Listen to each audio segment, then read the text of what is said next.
บายดีไลล่าพาลุยทักทายหมู่เพื่อนสายลาพาลุยเนาะมื้อนี้มาพบกับเด็กพ่ออีกแล้วเนาะมื้อนี้สิพาล้านน้อยมาใส่กับหนูเนาะใส่กับดักหนูกับเล็กใส่กับเล็กเนาะมื้อนี้พาล้านน้อยมาใส่อยู่ทุ่งนาเนาะการใส่แล้วก็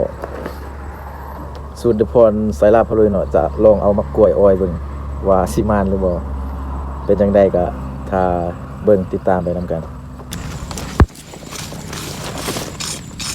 เดี๋ยวสิมาพามาเบิ่งวิธีใส่กับของเดือดพรเนาะสายลาพาลุยก่อนอื่นหมดเราก็ต้องพรวนดินเนาะให้มันเกลี่ยงให้มันพอสิมีบางๆกับประมาณนี้เนาะ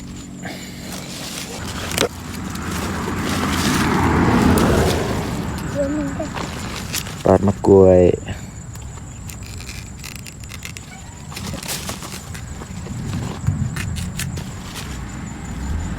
บ่ใส่ลายนะ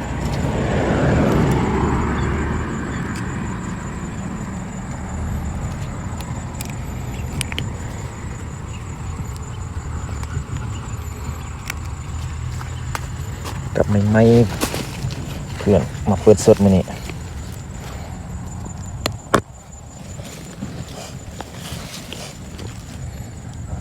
เบิ่งว่าสิมานหรือบ่ลองกันอีกพาลุ้นพาติดตามเบิ่งมื้ออื่นมัดเสือกเนาะเพื่อบ่ให้มันหลุดกันเนียนแหละเพื่อคนมาลักหาก็สิได้ฮู้เนาะเพราะว่าถ้าเป็นงูทั่วไปมันสิบ่สามารถดึงเสือกนี้ขาดได้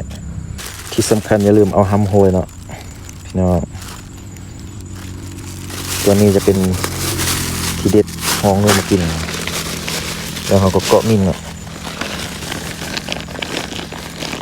สำเร็จไปเอาละล้างสุดท้ายแล้วพี่น้องเพื่อนเดี๋ยวมื้ออื่นเขาสิไปยามกันมันนกโปด้วย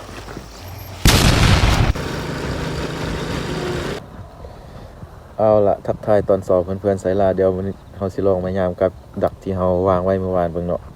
ว่าสิได้ตัวหรือบ่เดี๋ยวเขาไปรุ่นกันไปโอ้